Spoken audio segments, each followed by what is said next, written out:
아까 우리 권기송 권사님한테 혼났어요. 예배를 그냥 정한 예배를 마음대로 그렇게 바꾸고 안 하고 그러면 돼요 안 돼요? 돼요 안 돼요? 내 성격 알아야 몰라요. 아, 농담이에요. 농담이고 참 우리 권사님 중요한 말씀을 하셨어요. 예배를 그렇게 정해진 예배인데 함부로 바꾸고 그래서는 안 되죠. 근데 우리 최은정 집사님 그 부단장님으로도 저는 충분히 뭐 우리 얼마든지 지단장님 저 부단장님을 중심으로 해서 헌신 예배 된다고 생각을 하는데 근데 원하는 거는 헌신이니까 그래도 우리 단원들이 다 같이 모여서 함께하는 그런 모습이 되어야 되지 않겠나 저는 그렇게 이제 생각이 되어서 말씀을 드렸습니다. 근데 뭐 우리 네 분 그 단원들이 의논을 하셔서 또 두 분이 영 바쁘시니까 정해진 예배 바꿀 수 없다. 또 그분들하고도 단장님하고 또 문익 성도님하고도 의논이 돼서 그러면 우리들이 시간이 안 되니 못하니까 그럼 네 분이서라도 헌신 예배를 했으면 좋겠다. 서로 이렇게 의논이 되어지면 그러면 정해진 대로 4월 첫째 주나 둘째 주 그렇게 예배를 헌신 예배를 하실 수 있도록 하면 좋을 것 같아요. 그래서 우리는 이게 제가 이제 나이도 들고 그러다 보니까 마음도 약해지고 그래서 막 화내면은 무서워. 이제는 옛날 같으면 아이 뭔 소리야 그냥 정해진 대로 해야지 내가 이렇게 할 텐데 이제 늙어서 나도 아니에요 우리 권사님. 그 예수님도 마지막 이제 예루살렘 성전에 십자가에 잡히시기 전에 입성을 하시면서 그 장사하는 사람들을 막 내쫓으시고 뭐 채찍을 만들어서 막 그냥 후려치시고 상을 뒤엎으시고 욕을 하셨잖아요. 근데 그 모습을 가지고 예수님은 욕쟁이다, 뭐 화를 잘 내는 사람이다. 그러는 사람이 어디 있어요? 의로운 분노 이렇게 이제 얘기를 하는데 권사님 말씀도 충분히 이해가 되는 중요한 말씀입니다. 그러니까 우리는 좀 어떠한 경우에도 화내지 말고 사이좋게 웃으면서 부드럽게 그렇게 해서 서로 잘 의논을 하셔서 저에게 알려주시면 바로 김현우 목사한테 연락해서 헌신 예배 진행할 수 있도록 그렇게 하도록 하겠습니다. 자, 오늘 본문의 말씀은 이제 예수님께서 바닷가에서 사람들을 가르치시는 장면이에요. 이제 사람들이 많이 모이니까 예수님께서 이제 바닷가에서 하기가 어려우셔. 지금처럼 뭐 앰프가 있는 게 아니었으니까 배에 올라가셔서 이제 가르칩니다. 배에 올라가서 그 바닷가 쪽으로 향하면 바람이 이제 육지 쪽으로 불면서 소리가 더 많은 사람들에게 이렇게 들릴 수가 있죠. 그렇게 해서 이제 말씀을 전하셨어요. 그러면서 예수님께서 한 비유를 들어서 말씀을 하셨죠. 유명한 이게 씨 뿌리는 자의 비유로 알려져 있습니다. 이 비유는 마태복음에 또 마가복음에도 물론 오늘 본문에 있고요. 누가복음에도 기록이 되어져 있습니다. 그만큼 중요한 가르침이죠. 이 비유의 내용은 간단해요. 한 이제 씨 뿌리는 자, 농부겠죠? 농부가 씨를 뿌렸는데 이 씨들이 이제 뿌려진 곳이 각각 달랐어요. 어떤 거는 이제 사람 지나다니는 길가에 씨가 떨어지기도 했고, 또 어떤 씨는 또 흙이 얕은 그런 돌밭에 떨어지기도 했고, 또 어떤 씨는 이제 가시덩굴이 많은 그런 또 곳에 떨어지게 됐습니다. 그리고 어떤 씨는 이제 좋은 밭에 떨어졌다. 잘 갈고 없고 흙을 부드럽게 한 좋은 밭에 떨어진 씨앗도 있었다. 그런데 이 좋은 밭에 떨어진 씨앗만이 30배, 60배, 100배의 결실을 맺었고, 다른데 길가밭이나 돌짝밭이나 또는 가시떨기가 있는 그런 곳에 떨어진 씨앗들은 열매를 맺지 못했다. 그런 비유입니다. 우리가 쉽게 이해할 수 있는, 우리는 농촌 지역에 사니까 쉽게 이해할 수 있는 그런 비유죠. 충분히 우리는 공감하는 비유입니다.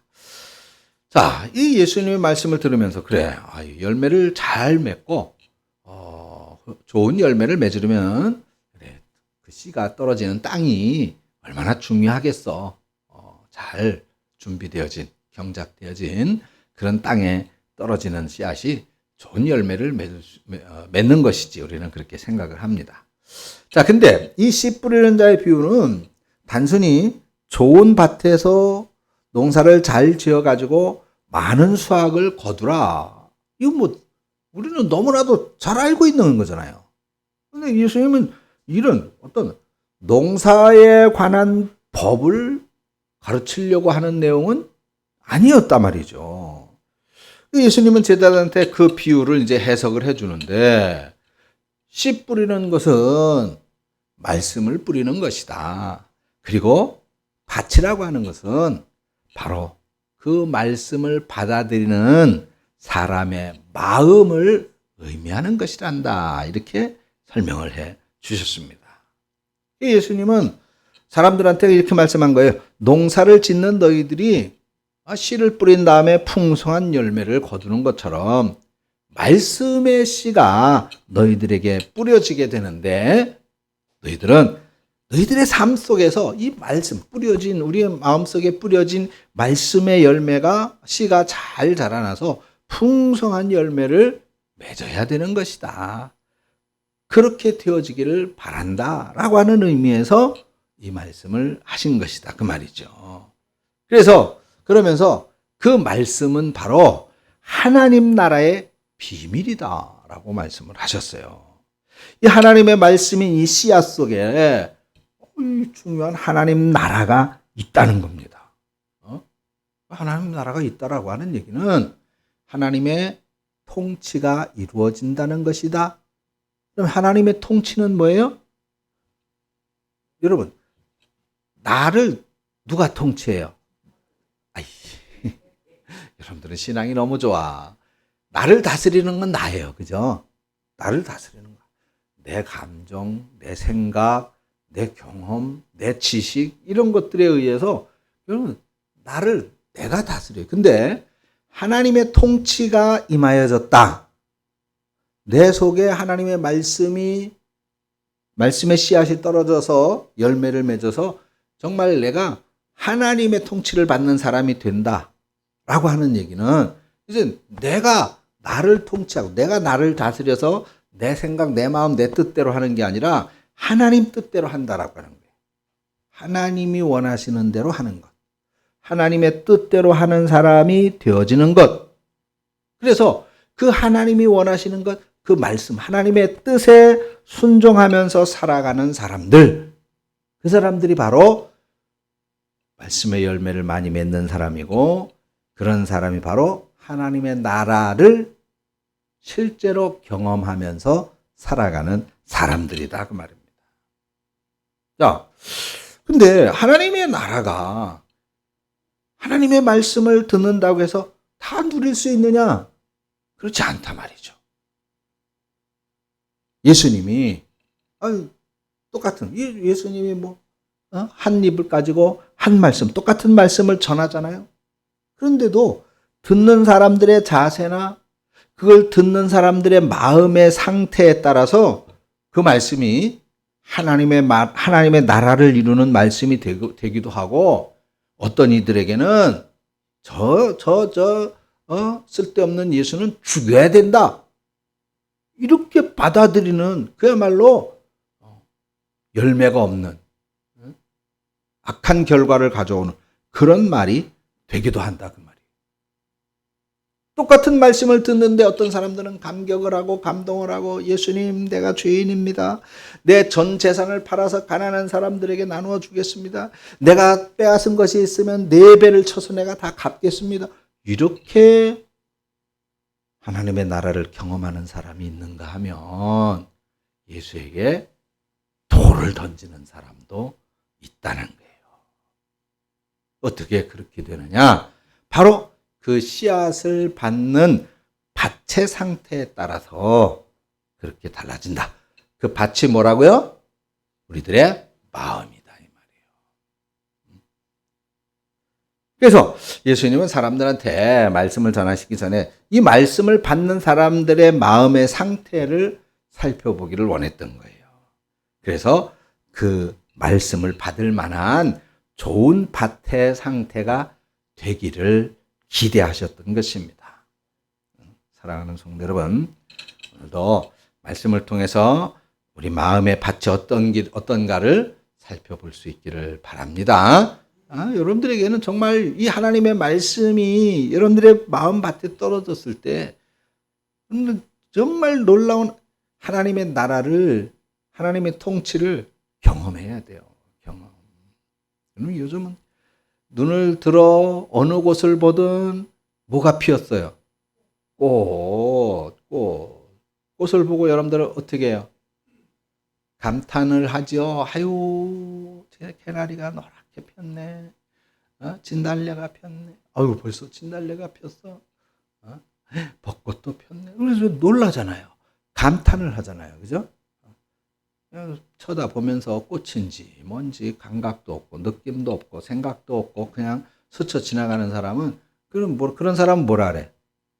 감정이 죽은 사람, 메마른 사람 그렇게 얘기하잖아요. 우리도 마찬가지예요. 우리 신앙생활하는 예수 믿는 사람들이잖아요. 예수 믿는 사람들인데 하나님의 말씀을 들을 때 마음에 흔들림이 없으면 그거는 이상한 거예요. 오늘 오전 예배 때 오늘 하나님의 말씀을 받았어요? 안 받았어요? 받았어요. 하나님의 말씀을. 그죠? 우리 영숙 씨 하나님의 말씀을 받고 그 마음이 어땠어? 좋았어. 그래야 된단 말이에요. 그래야 하나님의 사람이야. 그냥 하나님의 말씀을 받는데 딴 생각만 하고 있으면 안 된다. 울림이 있어야 되고 감동이 있어야 되고. 내가 그렇게 살아야지. 우리 주님이 나를 그렇게 사랑하는데, 우리 주님이 나를 살리기 위해서 그렇게 열심을 가지고 계시는데, 그 열심 때문에 십자가도 지셨는데 내가 주님의 손을 붙잡고 일어서야지. 그런 말씀에 저 마음에 감동을 받아야, 그래야 우리가 산다 이 말이에요. 산다. 이 예수 믿는 재미가 나야 돼. 예수 믿는 재미. 예수 믿는 게 재미가 있어야 돼. 예수 믿는 게 힘들고, 예수 믿는 게 부담스럽고, 예수 믿는 게 거추장스럽고, 그러면 안 돼. 우리 영숙 집사님은 주일날 기다려져, 안 기다려져? 그렇지. 어디 오고 싶어가지고. 그렇지. 누구 보고 싶어서? 그렇지. 아니. 이건 그렇지가 않아. 하나님 보고 싶어서지. 하나님 보고 싶어서지. 그러니까 그래요. 여러분, 이게 우리 신앙생활의 모습이요. 우리 영숙 집사님이 그렇게 달라졌잖아요. 그렇지. 네, 술병을 맨날 들고 살다가 이제 술만 봐도 싫어졌잖아. 할렐루야. 그렇지. 맞아. 복 받으세요. 여러분, 자, 한번 앞뒤 사람 손을 붙잡아봐. 당신을 축복합니다. 그래요. 우리는 축복해야 돼. 서로를 축복하고 잘 되어져야 돼. 여러분, 하나님의 말씀을 받을 때 아멘 하잖아요. 그렇게 해서 받아들여야 돼. 그 말씀이 내 것이 되게. 왜 한국말에 옛날 그 속담에 씨알도 안 막힌다 뭐 그런 말이 있잖아요. 그게 무슨 말이야? 씨알도 안 먹힌다. 그는 아무리 말해봐야 속이의 경읽기 아무 의미가 없다. 소용이 없다. 도무지 예? 그 말에 반응이 없다. 그런 의미잖아요. 그래요. 예수님이 말씀을 하시는데도 그렇게 두 방향의 사람들이 있었던 거예요. 씨알도 안 먹히는 사람들이 있었는가 하면, 반면에 우리 영숙 집사님처럼 그렇게 말씀을 받아들이고 달라지고 변화돼서 이제는 주일이 기다려지고, 하나님의 말씀에 아멘하고, 전에는 술병을 들고 주님 그랬는데 이제는 십자가 보고 주님 이렇게 바뀌어지고 그렇잖아요. 예수 그러니까 그래요. 내가 언제 간증할 시간을 줄게. 그래서 이 말씀을 그렇게 받아들여서 내가 달라지는 삶이 되기 위해서는 우리의 마음가짐이 너무나도 중요하다는 것을 의미하는 것입니다. 그래서 이제 예수님께서 이 씨앗, 길가밭에 떨어진 씨앗이 안 되는 이유, 돌짝밭에 떨어진 씨앗이 안 되는 이유, 또 가시밭에 떨어진 씨앗이 안 되는 이유 다 또 설명을 다 해주셨잖아요. 그 안 되는 이유는 다 크게 나누면 두 가지예요. 하나는 사탄이 마귀가 회방을 하기 때문이고, 두 번째로는 뭐예요? 내 마음에 염려와 근심이 가득 채워져 있기 때문이라고 설명을 해 주셨습니다. 그래서 사탄이, 이제 예수님은 비유로 말씀을 하셨는데, 그 사탄은 비유로 새를 비유로 말씀을 하셨죠. 와서 씨앗을 먹어버린다. 그런데 그렇게 해도 소용이 없다. 열매를 맺지 못한다라고 하는 것을 말씀하셨습니다. 이 사탄이 하나님의 말씀을 사람들의 마음에서 빼앗아간단 말이에요. 그래서 하나님의 말씀을 못 듣게 하는 거예요. 열매를 맺지 못하게 하는 거예요. 하나님의 말씀의 지배를 받지 못하게 돼요. 왜 사탄이 그렇게 하나님 말씀의 위력을 알기 때문에 그런 말이 그렇게 하는 것입니다. 하나님의 말씀이 마음에 떨어져서 열매를 맺게 되면 우리 집사님처럼 이렇게 사람이 달라지게 된단 말이에요. 달라지게 돼요. 술병에 엎드려서 주님 하던 사람이 이제 십자가를 바라보고 주님 하게 그렇게 달라진단 말이에요. 그래서 사람들이 자신의 욕심과 생각과 자기의 마음을 따라서 살던 것이 이제 하나님 말씀대로 살아가고 하나님 나라를 누리면서 살아가게 되는 거예요. 그래서 사탄은 성도들이 하나님의 말씀을 마음에 심고 열매를 맺지 못하도록 방해를 하는 것입니다. 에베소서 4장 17절로 19절에 보니까 그들의 마음이 굳어짐으로 말미암아 하나님의 생명에서 떠나 있도다 그랬어요. 하나님의 말씀에는 하나님의 생명이 있고 하나님의 나라가 있단 말이죠. 근데 그 마음이 굳어지면 생명의 말씀을 받지 못하는 거예요. 사탄은 누구의 마음밭에 말씀의 씨가 심겨지지 않고 그대로 남아있나 이걸 늘 주시한다 그 말이에요. 어때요?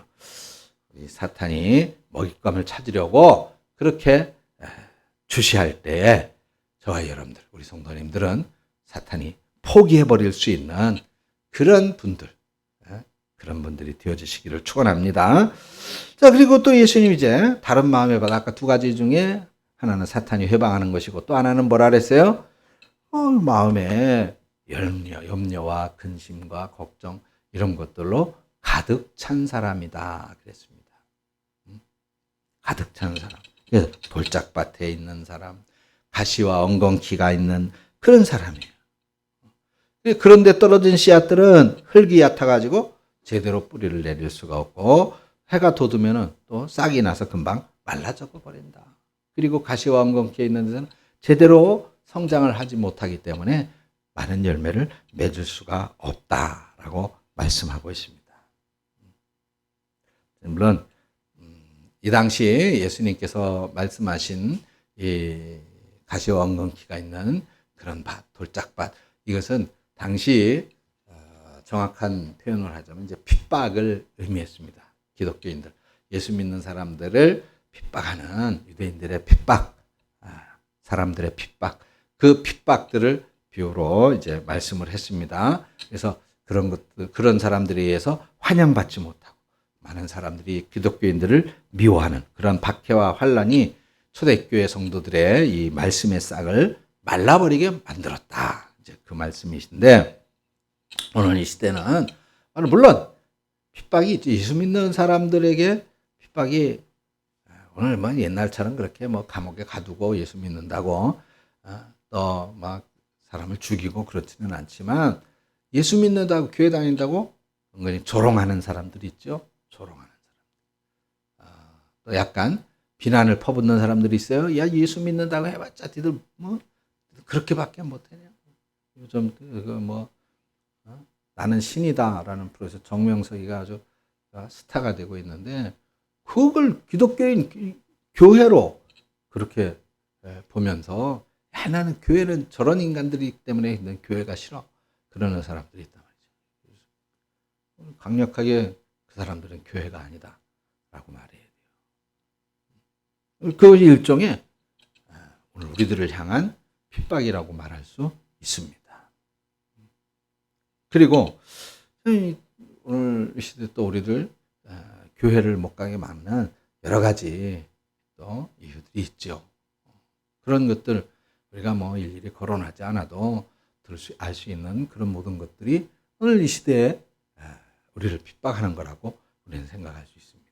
그런 것들 때문에 하나님의 말씀을 받는 것에 방해를 받는 거예요.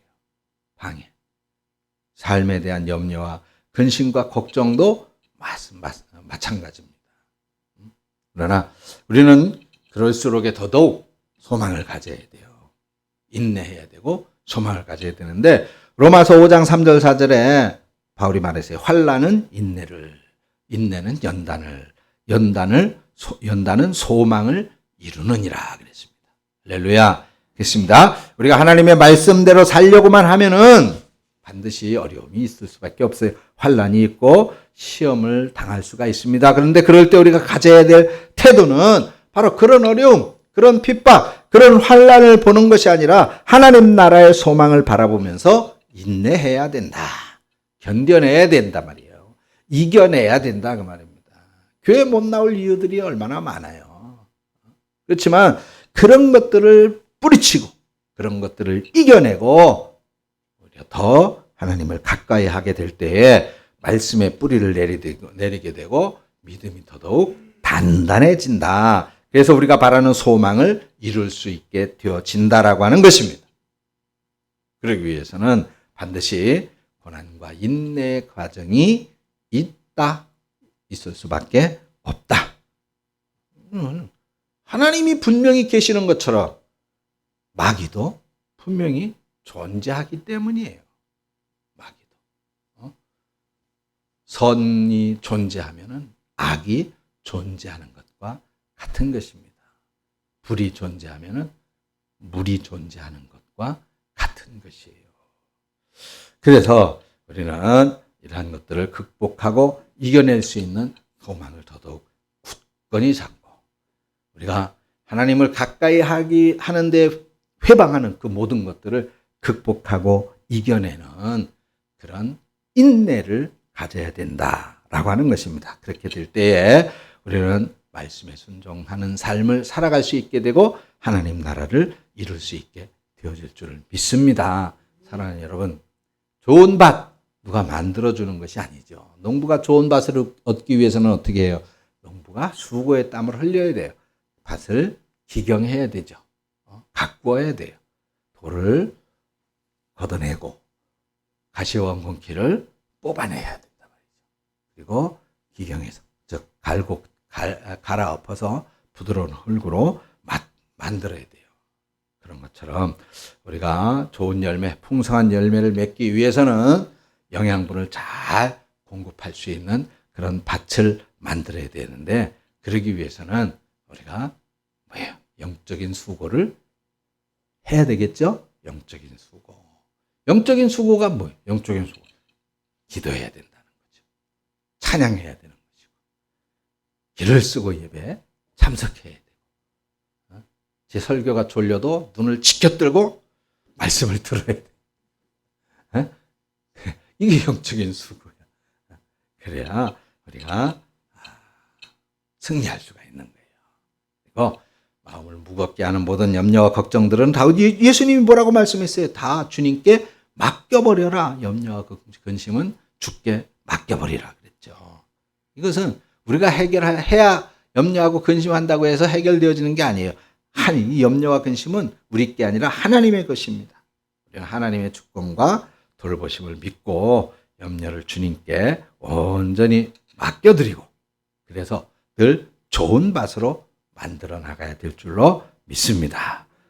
누가복음 8장 15절을 보니까 좋은 땅에 있다라고 하는 것은 착하고 좋은 마음으로 말씀을 듣고 지켜 인내로 결실하는 자니라 그랬습니다. 말씀을 듣고 지켜 인내로 결실하는 사람. 그런 사람이 바로 좋은 밭이다라고 말씀하고 있어요. 사랑하는 성도 여러분, 하나님의 말씀은 하나님 나라의 비밀을 담고 있다고 그랬습니다. 우리가 하나님의 말씀을 순종하면서 살아간다라고 하는 것은 바로 하나님의 통치를 받으면서 살아가는 거예요. 하나님의 통치가 이루어지는 성도, 하나님의 통치가 이루어지는 가정, 하나님의 통치가 이루어지는 교회, 그곳이 바로 하나님의 나라인 것입니다. 사탄은 하나님의 나라를 무너뜨리는 존재입니다. 그렇기 때문에 하나님의 말씀이 우리 안에서 자라나지 못하도록 열매 맺지 못하도록 누구보다 열심히 주시하면서 그 말씀을 우리 마음에서 빼앗아가려고 하는 것이에요. 그러므로 우리 사랑하는 여러분, 하나님의 말씀을 단단히 붙잡고 사시기를 바랍니다. 환난이 오고 박해가 오고 세상의 유혹이 오고 또 하나님의 일에 대한 나태함과 괴로움, 게으름과 유혹과 시험이 오더라도 우리는 인내하면서 하나님의 말씀의 다스림을 받아야 됩니다. 그래서 우리의 마음에, 우리의 가정에, 우리의 교회에 하나님의 나라가 충만히 임하여지는 큰 복을 누리며 사는 저와 여러분들이 되시기를 주의 이름으로 축원합니다. 기도하겠습니다. 하나님 은혜를 감사합니다. 오늘도 하나님의 귀한 말씀을 감사합니다. 늘 우리의 심령을 기경해서 좋은 밭으로 만들어 하나님의 말씀을 늘 아멘으로 받고 우리 삶에 세상의 그 어떠한 것으로 경험할 수 없는 큰 희락, 하나님 나라의 기쁨으로 살아가는 우리 성도들의 삶이 되어지게 하여 주시옵시고 이 한 주간도 그런 기쁨과 감사함으로 주님을 묵상하면서 승리하는 우리 성도들의 삶이 되게 해 주시옵소서. 예수님의 이름으로 기도합니다. 아멘.